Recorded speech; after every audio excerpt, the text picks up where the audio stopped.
I'm Aubrey Sitterson, and this is SKALD.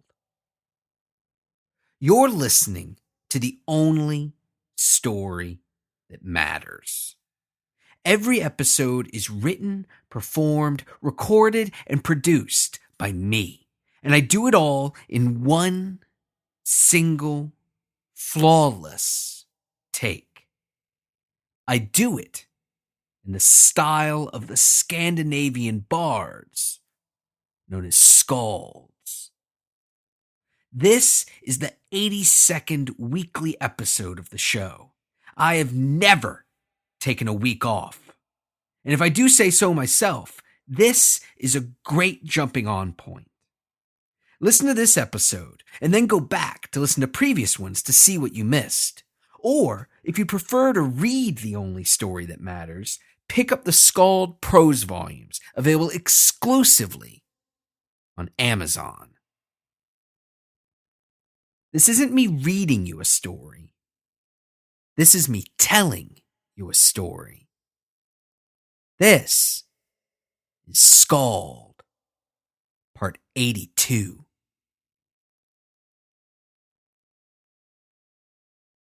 The brute's laughter stopped quickly, stopped suddenly, stopped in an instant.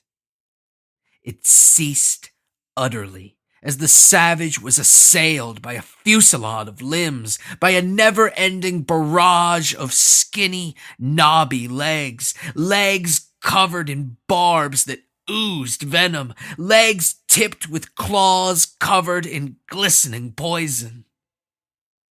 The brute found himself under the tireless assault of the man once known as Garn. Those countless legs came at the savage from all angles, from every angle simultaneously, and as such, they were impossible for the oaf to block, as he possessed a mere 4 limbs, 2 of which he stood upon. Even if he had had enough limbs, even if he had had a thick, powerful arm for every one of Garn's infinite legs, it's unlikely that he would have used them for defense. It's unlikely that he would have cowered, unlikely that he would have taken a step back to gather himself, to obtain better footing.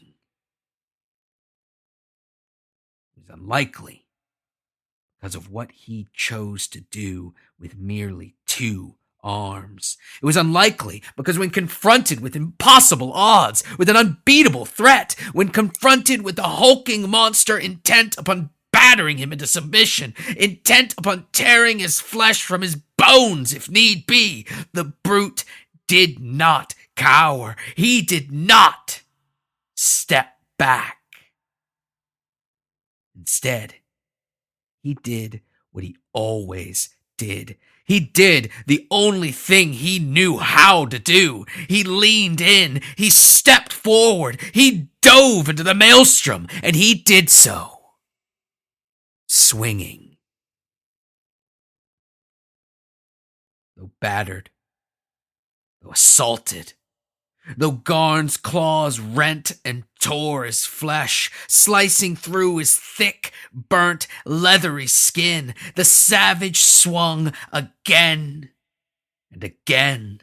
Again and again he raised that blackened, notched cudgel, the one that was increasingly stained with blood, the blood of the vermin prince's followers, those who had rushed into combat, falsely believing that their ruler's magics would protect them from harm, that they would carry them through to victory. Again and again he raised the club, and he swung it at Garn.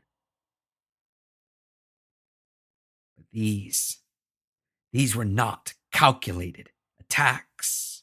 There was no strategy to the savage's movements. O watched, puzzled and horrified at the oaf's complete lack of artistry. and his seeming indifference to the strikes that continued to pummel his body. The savage was being battered, was being brutalized, all because of his complete lack of style, his complete disinterest in defending himself, his utter disregard for tactics.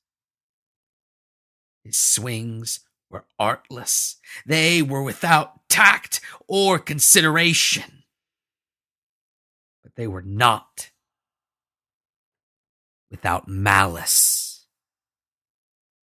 They were heavily laden with malice, with hate. His attacks were bloodthirsty and brutal, and he smiled through a face covered in blood, his own vital fluids mixing with those of his slaughtered foes. And all the while, he swung the cudgel again and again, never deviating, never feinting or parrying, only swinging it again and again, arcing it up into the air again and again, driving it toward those countless, lifeless eyes, toward the horror that was Garn's defiled visage.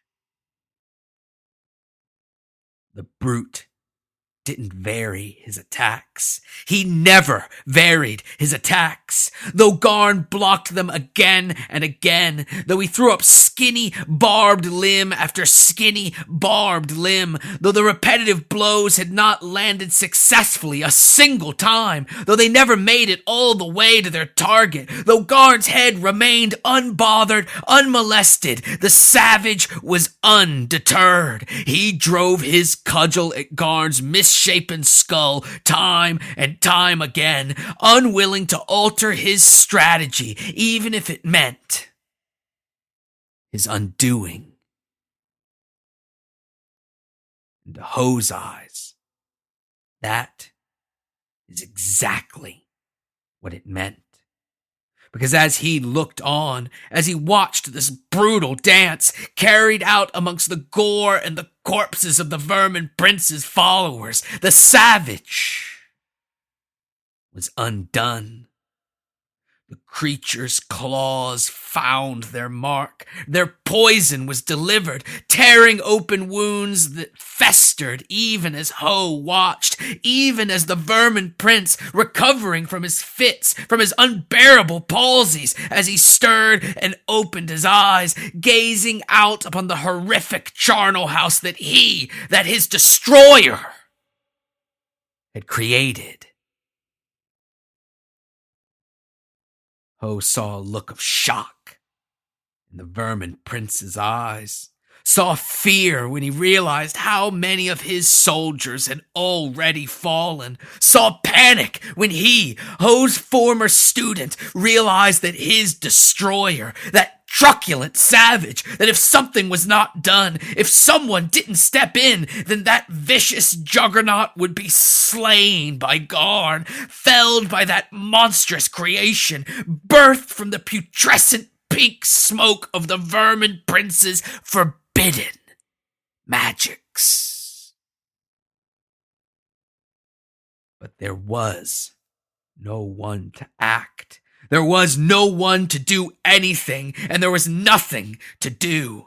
The Vermin Prince was still exhausted from his invocation. Ho was still tied to the wall, and the Vermin Prince's subjects, the ones that had momentarily avoided their grisly fate, they had escaped out of the bloody altar room, its pink light darkened by the red mist that hung heavy in the air. There was nothing to be done.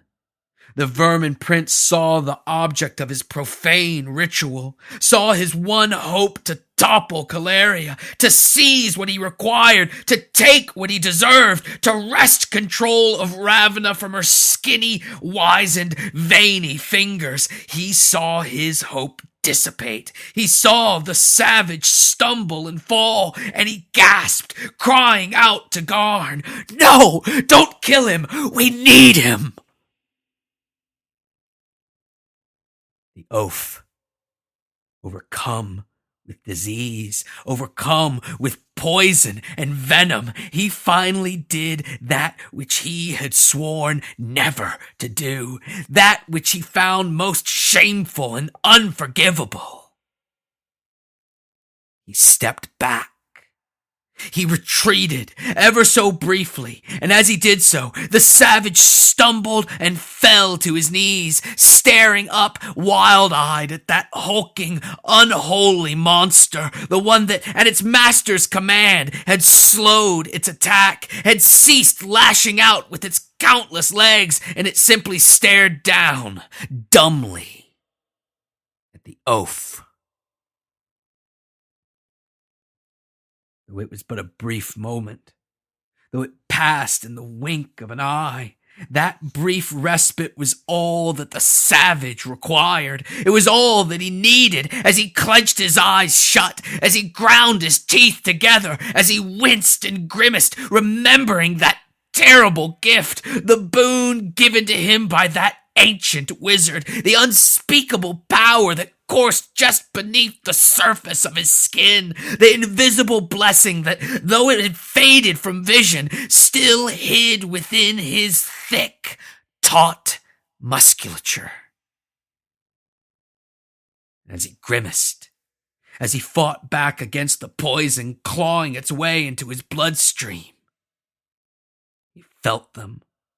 He felt them shift and turn. He felt them twist and burn. He felt those sigils and runes, the ones that had told terrible tales of brutality and destruction, told them in languages that flayed the minds of those foolish enough to speak them, of those unfortunate enough to hear them. That savage brute felt the sigils and runes rise up through his muscles, felt them burn out the poison in his body, smelled the sickening stench of burnt flesh as they did so, and he howled as those sigils and those runes, as that eldritch incantation branded itself upon his skin, an indelible reminder of the power that he possessed.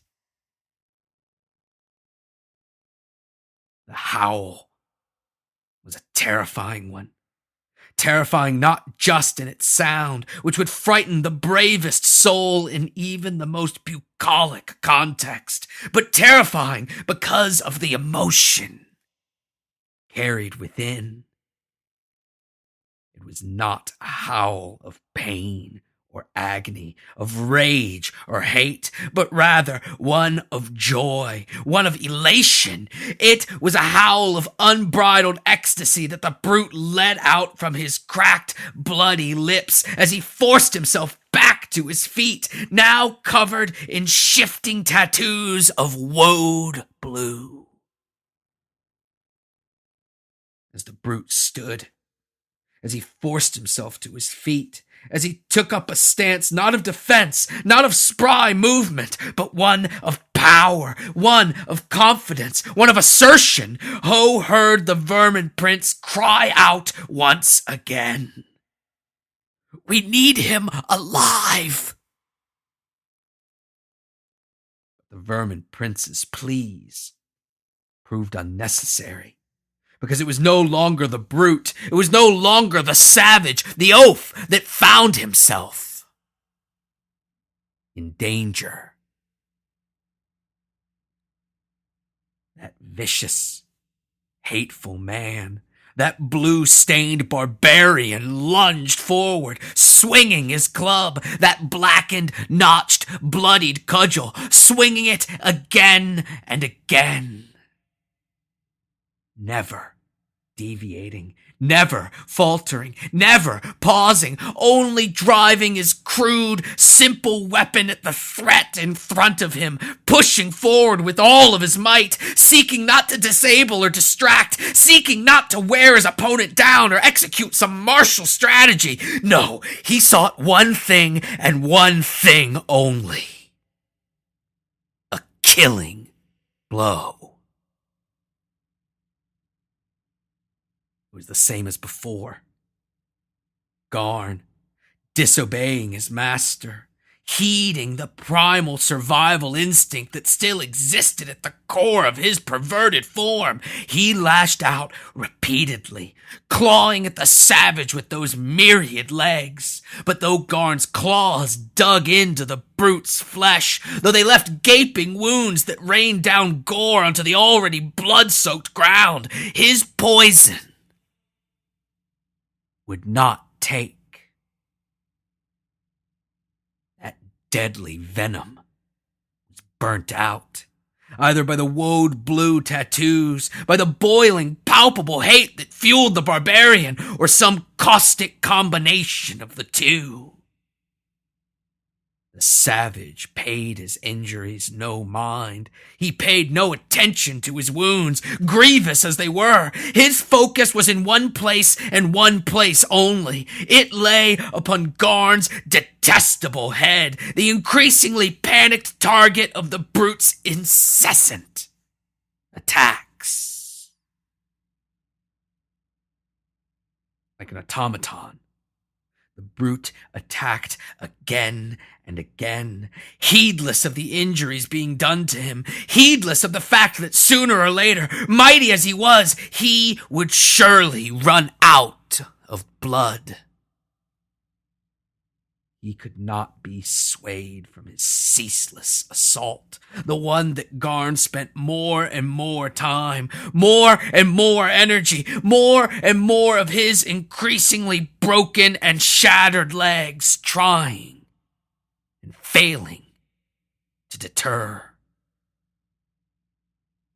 The oaf was tireless, motivated as he was by that purest, most potent fuel, hate and seething resentment. But that poor, pitiable, pitiful monster, Garn, the one who used to be Garn, he was not similarly motivated. No, he was driven by something else, driven by fear, driven by craven self-hatred, and as such, he tired. He tired of his suffering. He tired of his frustrations, of his setbacks, of his inability to achieve his goal, to satisfy his master. And before long, he faltered. The limb he raised to his face, the one meant to block the savage's savage blows, it was insufficient. It was poorly placed. It was awkwardly positioned, and as such, the brute's cudgel smashed not just into it, but through it, knocking it aside as the oaf delivered his first strike to Garn's head. It was a glancing blow, but that didn't discourage the savage. Rather, it seemed to fill him with a horrifying mix of joy and anger. Joy that his strike had been successful, and anger that it wasn't more so. That blasphemous emotion, the one that spat in the face of all that was decent and good, it further fueled the brute. It drove him onward. It empowered him to keep swinging, to swing harder and to swing faster, to swing upon Garn's face again and again. Garn was battered by blows, glancing at first, but as he was struck again and again, as his fevered brain rattled in his skull, as it swelled and caused him to see terrible, soul-shaking visions, nightmares of the past that he had escaped and the future that was marching inexorably toward him, the savage's cudgel arced through the air again and again, breaking through Garn's nominal resistance and smashing into his increasingly misshapen skull. The altar room was filled with a steady, primal beat, the horrible crack of wood upon bone, over and over again, until suddenly, coming faster than the previous beat, awkwardly, horrifically syncopated with that terrible rhythm, a louder crack, a more definitive crack, one that reverberated throughout the room, carried about on the backs of nauseating pink smoke and the hot iron scent of blood recently spilt. But that crack wasn't the end. It was the beginning. It was the beginning of Garn's last miserable moments as the savage, not wishing to miss a beat, not wishing to let his song of gruesome violence go on without him, he continued to swing his cudgel, continued to drive it toward that dazed, brain-damaged, defenseless creature. But instead of a series of cracks, instead of that horrible staccato rhythm, the brute's terrible barbarity was accompanied by nothing more than wet thuds as Garn crumpled to the ground, driven into the dust by that abominable savage. The Destroyer. But the Destroyer, he wasn't done. Not yet. Because his foe, his rival, his opponent still twitched, still moved, caught in the throes of involuntary death spasms, his horrible broken legs flailing in the blood and the viscera amidst the gory mess that had overtaken the altar room. The Destroyer was not finished. Where a spark of life still existed in his foe, he had grisly work to do. So he stood over the monster. He stood over Garn, and he continued his assault, swinging his club down again and again, crushing what remained of Garn's countless eyes, shattering what remained of the monster's skull, and grinding what it contained into a thick, pink slurry. Suddenly, everything stopped. The swinging pendulum that was the Destroyer's arm stopped, and its nauseating performance stopped mercifully, casting the room into a silence that was no less eerie, no less disturbing, one punctuated only by a shameful whimpering, one that Master Ho, he of the 8-arm technique, soon realized was coming from himself.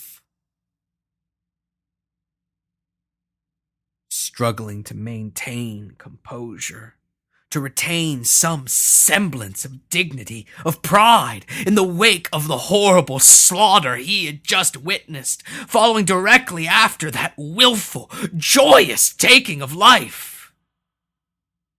Ho watched as that brute, that savage, watched him straighten himself and stretch the muscles of his broad, powerful back, the one covered not only in those woad blue sigils and runes, not only in the weeping gashes torn open by Garn's poisoned claws, but in long, twisting white scars that stood out prominently from the brute's browned leather skin. As the savage stood, back turned, a sign of confidence, disrespect, or both, Vermin Prince began to scramble to his feet, a difficult task given not only his crippled state, but just how much of his vitality had been sapped by the summoning. Though it exhausted him, though it was difficult, though he was forced to do so through shallowly drawn breaths, the Vermin Prince still managed to call out to his newest monster. Welcome, welcome, Destroyer, welcome to my domain, to my realm. As the Vermin Prince spoke, the savage turned slowly, deliberately, a blank expression washing over his face, an expression more terrifying than any scowl, more frightening than any menacing grimace, because it betrayed the brute's true feelings toward the death and the destruction that he so eagerly meted out. Indifference. I am so pleased, so very pleased. The Vermin Prince continued, excitedly, nervously. I am so pleased that you are here, that you are finally here. And now that you are, now that you have arrived, I shall show you the truth. Paying Ho no mind, aware as he was that the man was still bound, still helpless, the savage stalked toward the Vermin Prince. Motionless, his face a blank slate, he slowly, delicately, carefully slid that prized belonging, that long, twisting alabaster horn, slid it into some hidden pocket in his tattered, blood-stained rags. He drew closer. The Vermin Prince drew perilously close, and he stood, watching, listening, silently. Yes, the Vermin Prince, beside himself with joy, continued. I shall show you that jaundiced light of truth. I shall usher you into that glorious yellow light, the light that illuminates the world, the real world. I will show you the truth. I will show you the light, and all you need do, the only thing I require, the only thing you must do is bow. Bow before me, and serve willingly. Serve the Vermin Prince. The savage watched with that horrible, ominous, blank expression for one pregnant moment, one interminable moment, before the edges of his lips turned downward, before his lips parted to reveal clenched teeth, before his brows lowered, before his eyes lit up with hungry, cathartic flame, and before his thick, powerful, calloused hand shot out faster than lightning, faster than anything, and seized the throat of the Vermin Prince. I won't bow to see your light. The brute, the destroyer, leaned in so close that his hot, fetid breath blew the matted, greasy hair back from the Vermin Prince's face. You may be a prince, but I am a king. I am the one true king of men, the one true king of flames and ashes. I am King Mole.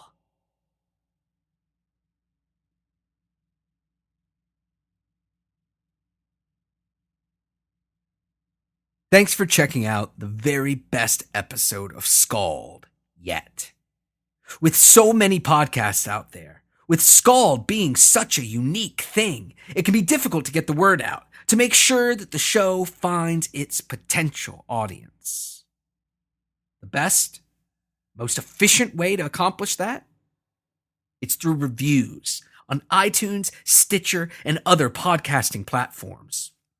Write a good review for SKALD wherever you listen to the show. Let people know how special and unique it is.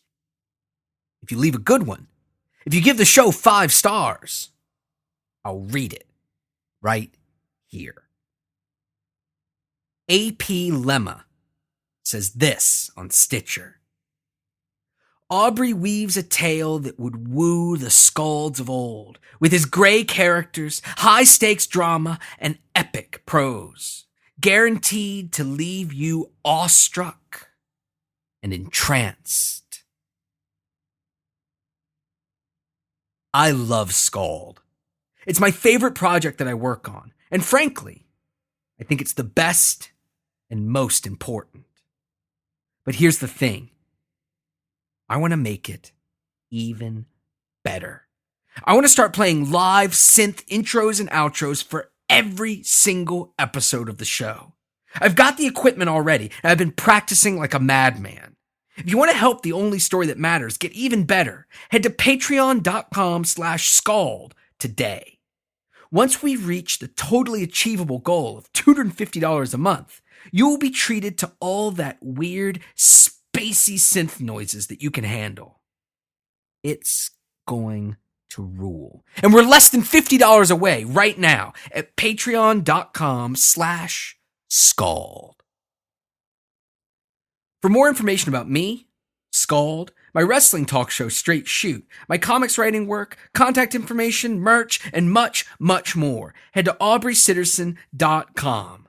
You can and should also find me on social media. It's easy. I'm Aubrey Citerson on Twitter, Facebook, Instagram, Tumblr, and even Snapchat.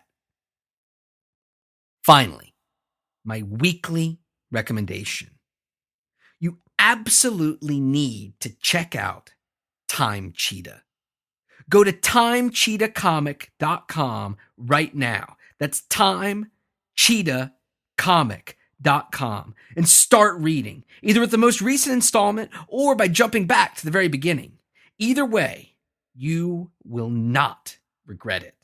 It's an amazing webcomic that gets updated every Tuesday and Thursday. That's just enough time to start missing it. It's weird, hilarious, and action-packed. And best of all, it's co-written by Carlos Guzman, who in addition to being my pal, is also my amazing editor at IDW. timecheetahcomic.com. Thanks for listening. I'll talk at you next week.